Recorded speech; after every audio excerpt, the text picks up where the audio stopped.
Hello everyone. Welcome to our first online lesson.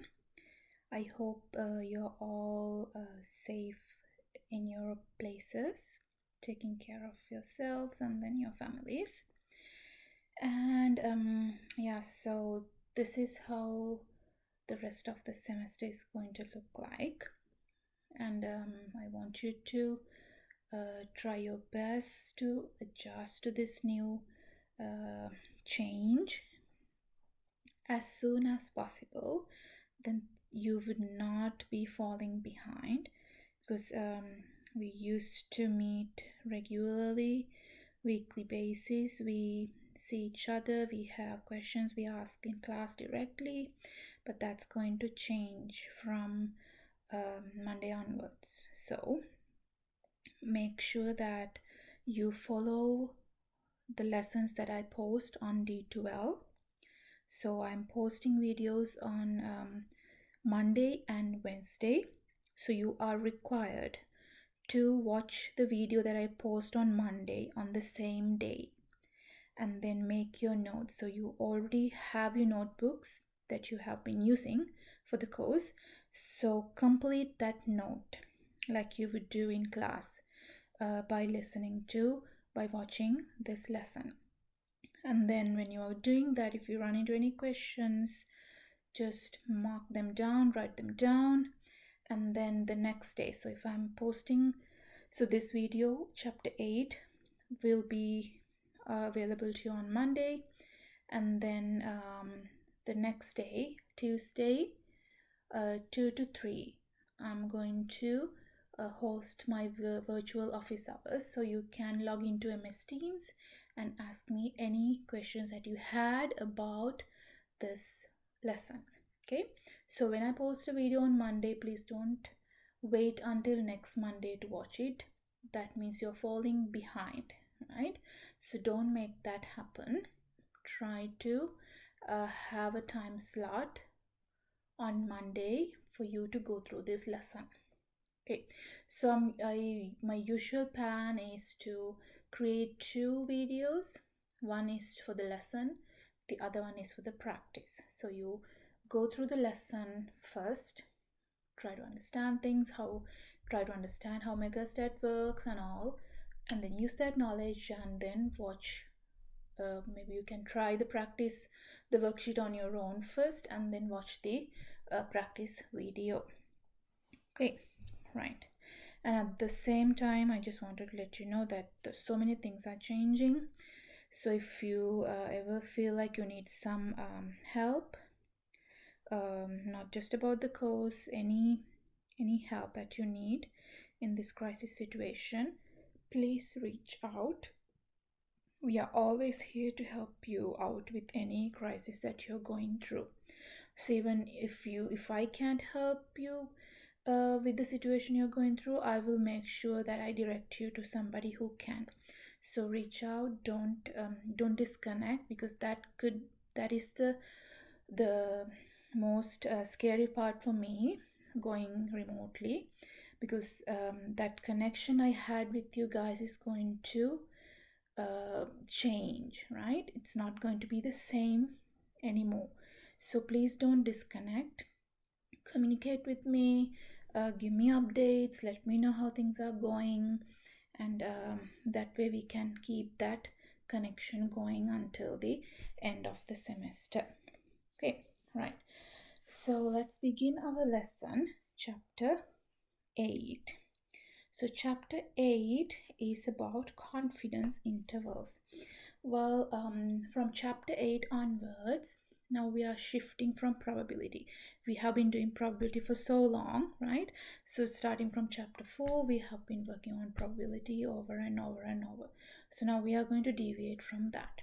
So from chapter 8 onwards, we are going to directly talk about what are the inferential methods available on statistics. So we are moving to the inference side now. So confidence intervals, and then we are going to talk about hypothesis testing, and then regression, correlation. These are all methods of inference. inferential statistics. So let me write that down. Inferential statistics. So any method used to make a conclusion or a prediction is called an inferential statistic. Any method used to make a decision, prediction, like a forecast, or any results, any final conclusions.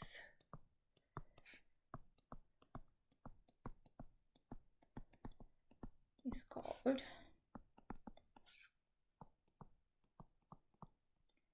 an inferential statistic.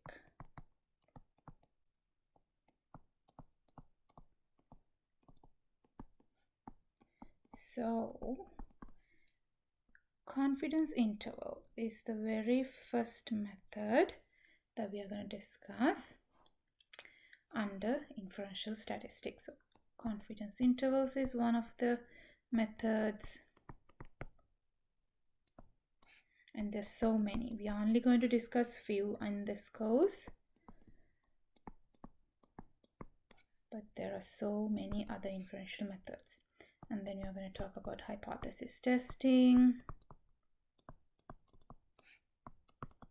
chapter 9 and 10, and then chapter 12, we are going to talk about regression and correlation.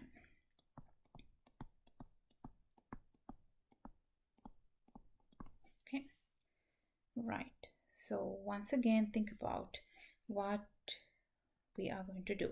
So we are going to use these methods to make a decision, a prediction, or a final conclusion.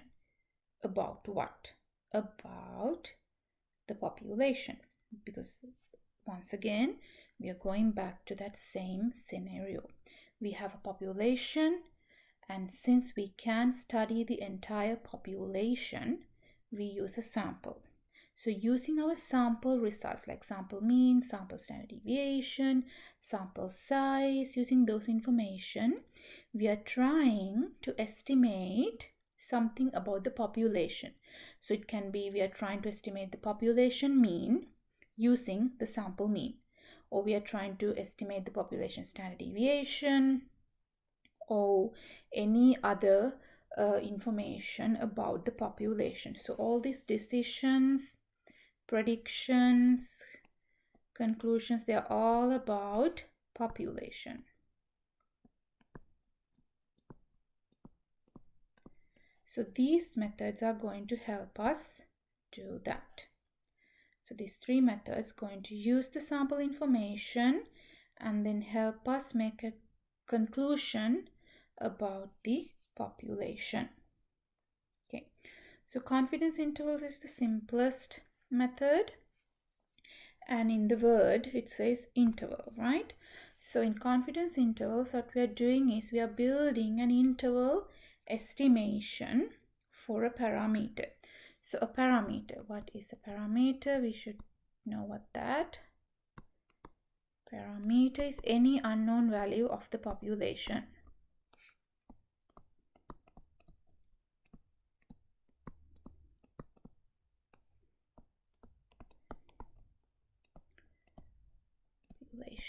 So population mean is a parameter.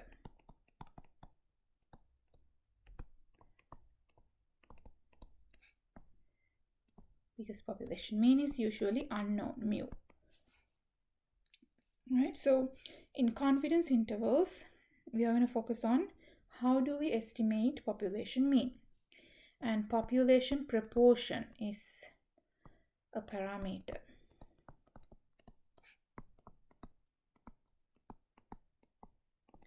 and the sign we use is simple P for population proportion.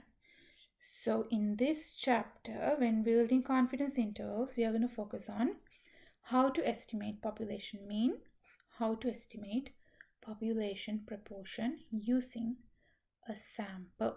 Okay. So just to give you some examples about population mean and proportion. So think about, you need to figure out the average age of a Bow Valley College student. Let's say that you need to figure that out. So just think about, okay, this is a numerical summary. Average age is a numerical summary, right? So this average, is this about the population or is it about the sample? Just think about it.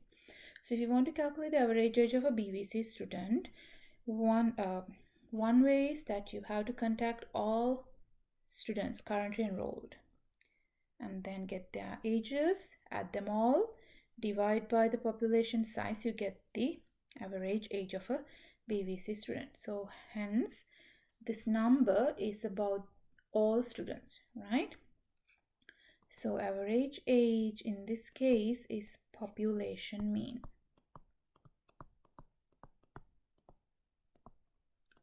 This is a parameter, it's an unknown. And in this case, your population is all BVC students.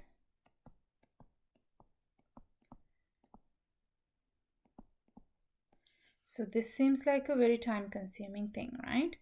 It may not be very easy for you to talk to all Bow Valley College students and get their ages, right? Very time-consuming. It can be very expensive too. So the population mean this unknown number, you can't get the exact value. That means you have to estimate it. So can't calculate the exact number.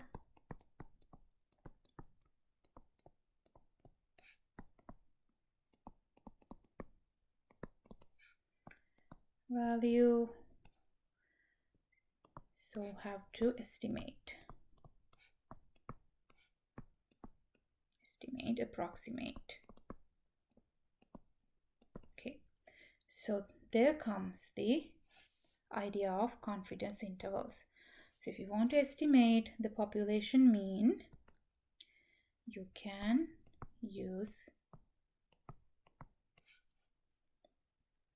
confidence intervals.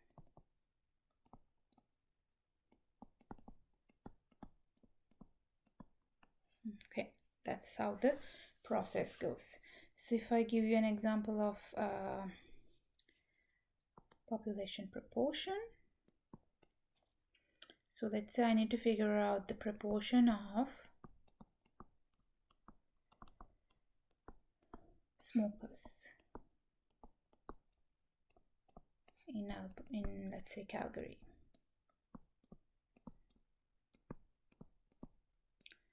So let's say that we know that this virus, this new coronavirus, is affecting with immune compromised people and people who has lung diseases and diseases like that.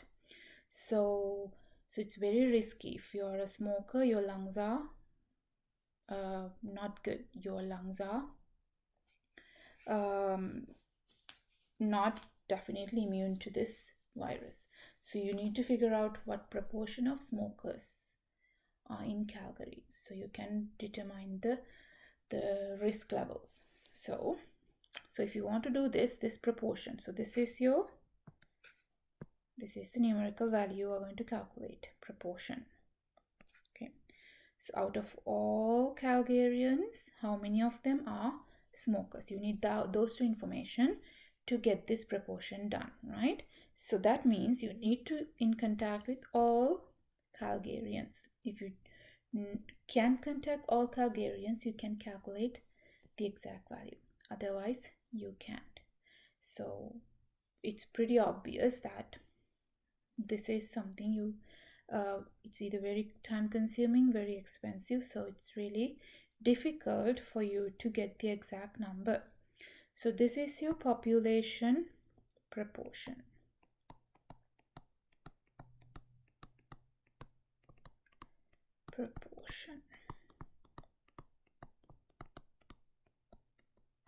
So if you think about it, it's a simple ratio, proportion of smokers. So number of smokers in Calgary divided by all residents in Calgary. Alright, so that's the actual number. So since the population is too large, can't get the exact number.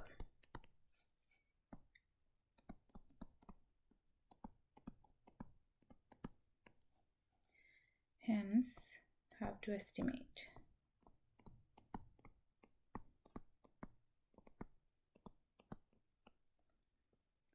So the way is confidence intervals. So we are going to learn how to estimate population mean. Like in this example, how do we use confidence intervals to estimate the population mean, average age of a Bow Valley College student, and we're going to learn how to estimate the population proportion using confidence intervals. Okay, right.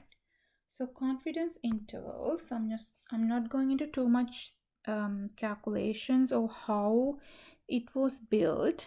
I'm just going to use the result.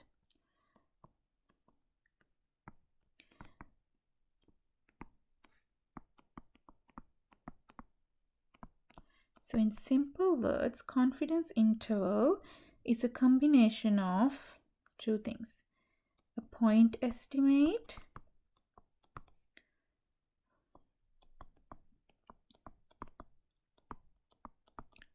and plus or minus margin of error.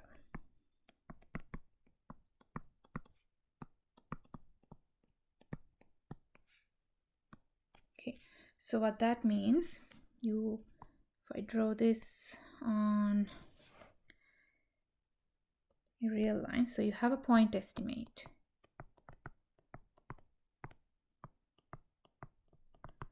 Based on which parameter you're trying to estimate, your point estimate changes. We will discuss that in a minute.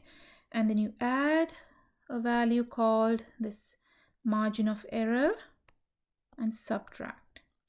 So I'm just going to refer to MOE. And the same amount you add and subtract. That's how you build the upper limit and the lower limit. So this is the lower limit of the confidence interval. So this is actually point estimate minus margin of error. And this point right here is the point estimate plus margin of error. So this is the complete picture about confidence interval. So confidence interval is an interval estimate.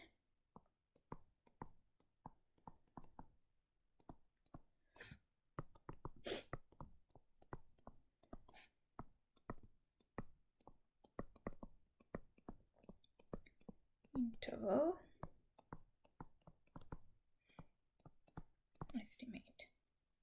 So interval estimates are safe because we can make sure, like we can attach a likelihood to this interval, so then we can have some sort of guarantee the actual number, the parameter lies somewhere in this interval. For example, so always think about, what am I doing here? I'm trying to locate a parameter. I'm trying to figure out what the population mean is, right? So building an interval estimate means I have to make sure my parameter is somewhere in this interval. That's the whole point, right, of building this interval estimate. So it can be here, or we don't know where it is, but the only thing I know is that I have to make sure that I capture it within these limits. So what's the guarantee? So that guarantee is the likelihood. What is the chance that your parameter is within this limit? So that likelihood, that part is this word, confidence. How confident are you that your parameter lies within this interval? There comes confidence intervals. Okay, right. So then let's talk about the idea of point estimate. So as you can see, point estimate seems like the midpoint. It is the midpoint actually. Point estimate is the midpoint of this interval. So what is it? What is a point estimate? It's very simple. So point estimate is the single best guess for the parameter.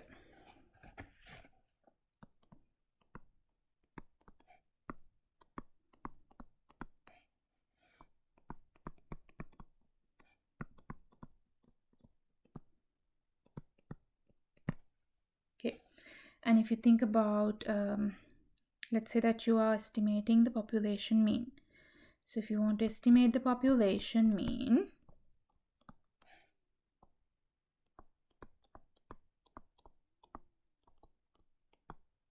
mu, you want mu.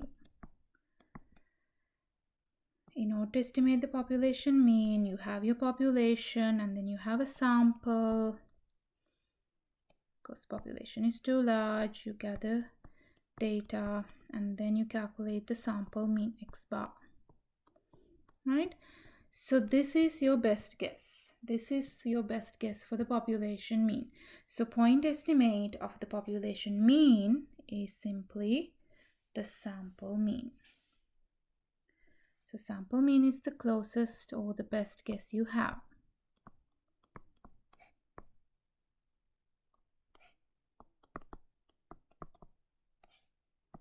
It is the point estimate.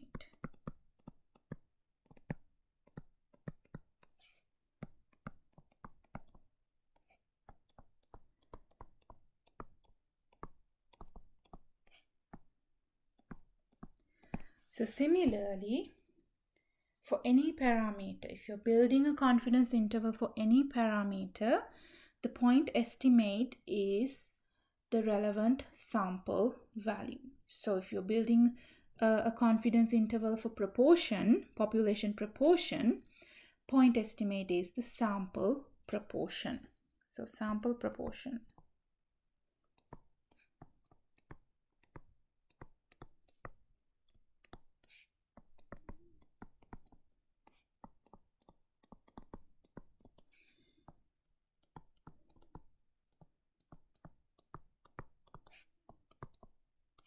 The population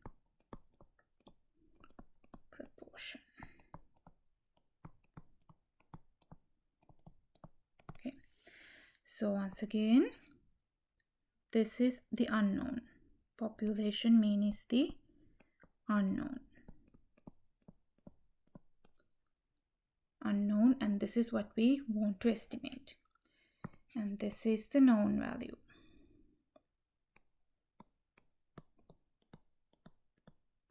You can exactly calculate the sample mean without any problem, right? So this known value is your point estimate of the unknown, or else this known value is your best guess of this unknown value. Here also the same thing. Sample proportion is the known value. So you can talk to 2000 Calgarians and count how many of them are smokers. So that's your sample proportion. So out of 2000, let's say 1200 were smokers.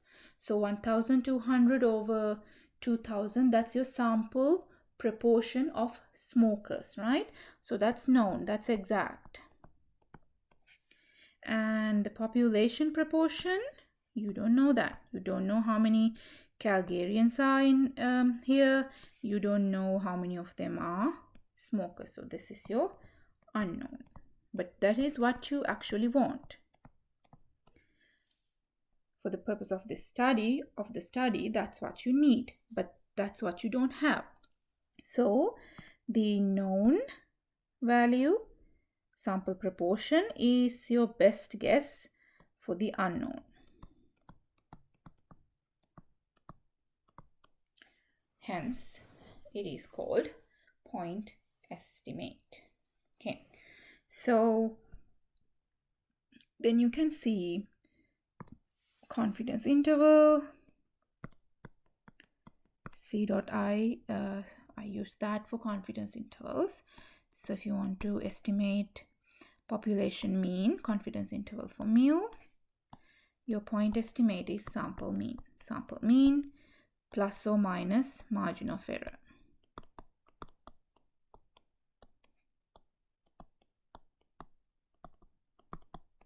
Okay, and then if you're building confidence interval for population proportion, you want to estimate population proportion. We use the notation p hat. This is a new notation for you guys. So p hat stands for sample proportion. So sample proportion plus or minus the margin of error. You get the confidence interval for proportion, population proportion. Okay. So somewhere in the range, you have to make sure that actual value is somewhere in this interval. That is the whole purpose of building this interval. Building this interval is to find where your actual value is, to find where population mean is, to find where population proportion is. Okay, so what's the guarantee? Like I said, that guarantee comes with the confidence part. So we call it level of confidence.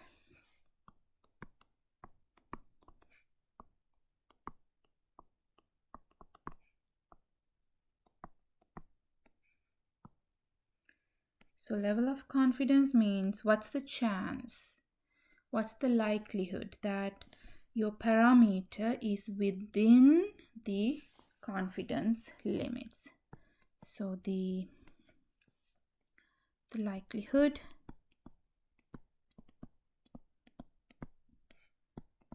that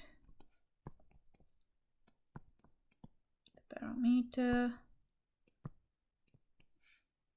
is within the confidence interval.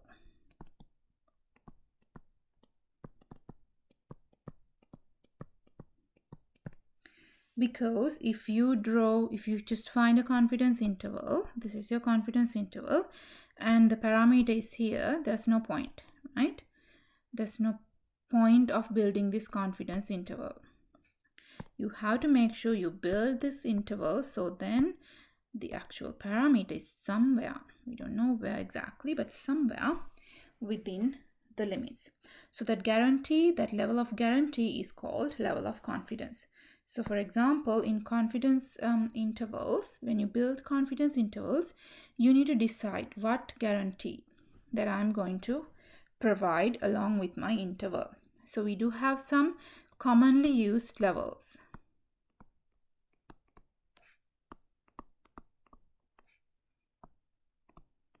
Confidence levels. The most commonly used one is 95%. So 95% confidence. You are 95% certain that the parameter is within the limits, within the confidence limits. So this leaves 5% room for an error. That means there's 5% chance that it may not, right?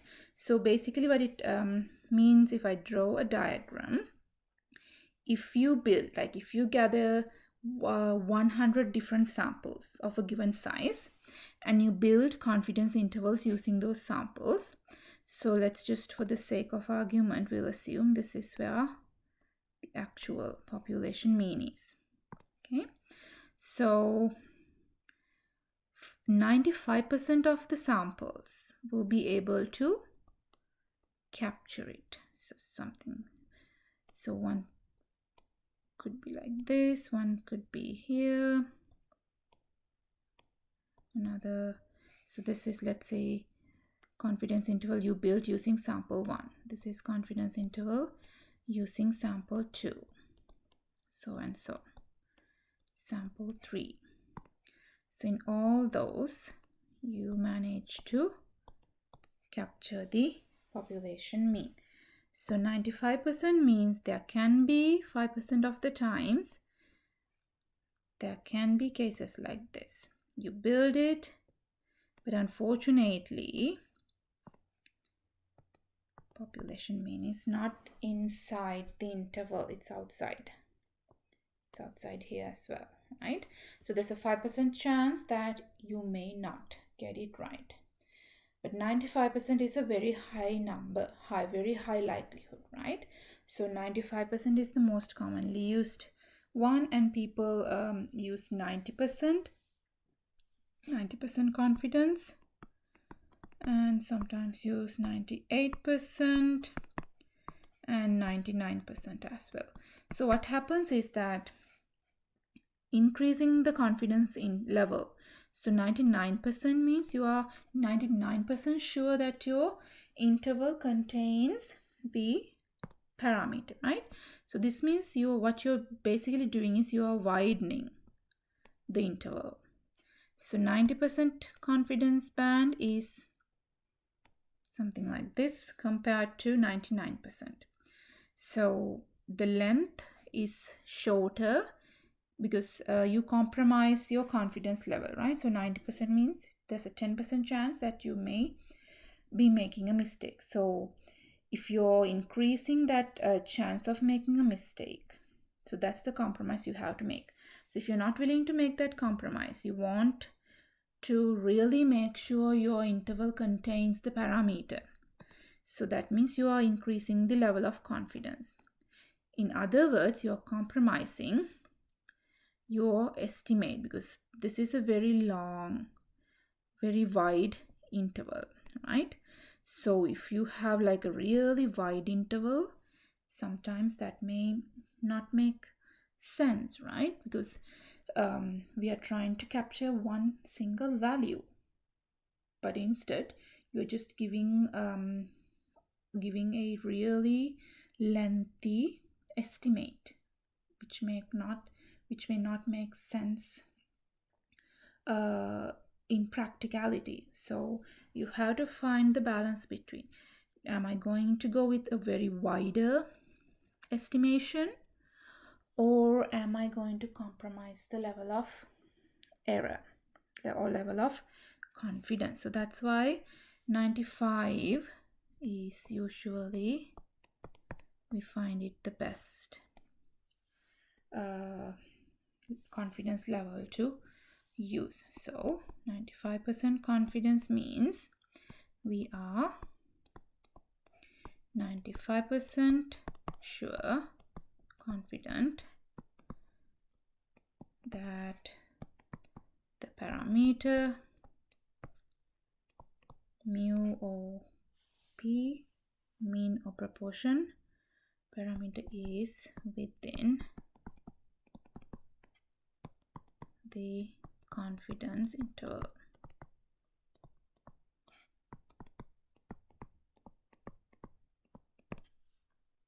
Okay, right. So once again, confidence intervals is to estimate the parameter. So confidence interval is just an interval. So you need to figure out the lower limit and you need to figure out the upper limit. And the midpoint is usually the point estimate. Can be the sample mean if you're trying to estimate population mean. It will be the sample proportion if you're trying to estimate the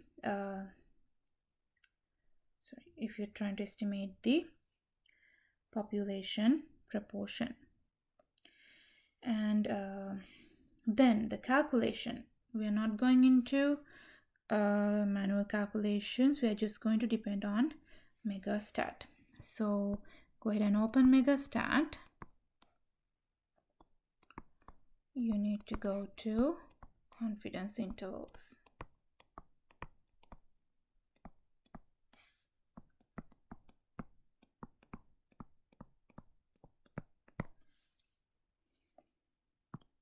Okay, so in Megastat, confidence intervals, go there. So you can see confidence interval for mean and confidence interval, so proportion, two cases, mean, proportion. Okay, so for confidence intervals for mean, you have to provide sample mean, standard deviation, sample size, and then level of confidence. And then between Z and T, these two options are going to depend on the standard deviation. So I will add a note going back to the whiteboard. So confidence intervals for mean using Megastat.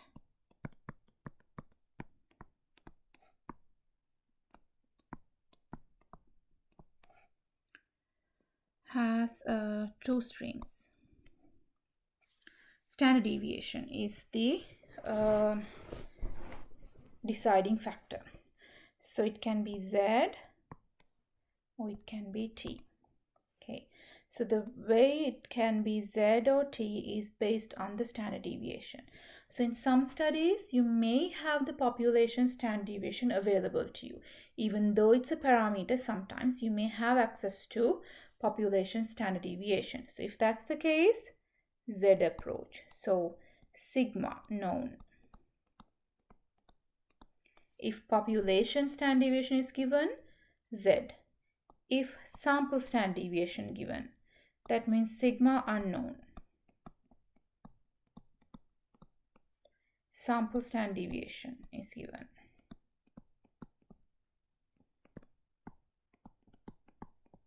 Then you are using the T approach.